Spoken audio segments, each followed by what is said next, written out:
విహారి శివుడికి అభిషేకం చేస్తూ ఉంటాడు. ఇంకా చివరి బిందె వరకి వచ్చేసరికి విహారికి అసలు ఓపిక లేకుండా చాలా ఇబ్బంది పడుతూ ఉంటాడు. పొట్టలో నుండి రక్తం కూడా కారుతూ ఉంటుంది. విహారీ బాబు, కొంచెం ఓపిక చేసుకోండి బాబు. ఇది చివరి బిందె. ఒక్కసారి కొంచెం ఓపిక చేసుకొని కొద్దిగా ప్రయత్నించండి బాబు అని వండు చెప్పడంతో ఓం నమ శివాయ అనుకుంటూ ఇబ్బంది పడుతూనే ఒక బిందెడు నీళ్లు తీసుకొని వచ్చి శివుడి మీద పోస్తూ ఆ బిందెని అంటే పట్టుకునేంత ఓపిక లేక ఆ శివుడి మీద పడేస్తాడు అలా పోసి.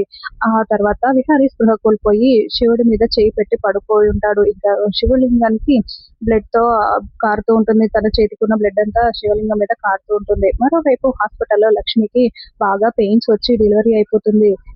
లక్ష్మికి పాప పుడుతుంది. మహాలక్ష్మి పుట్టింది అని డాక్టర్స్ అనుకుంటూ నర్స్ వెంటనే వెళ్లి పద్మాక్షి గారిని రమ్మను అని చెప్పడంతో నర్స్ వెళ్లి పద్మాక్షికి చెప్పడంతో పద్మాక్షి అక్కడికి వస్తుంది.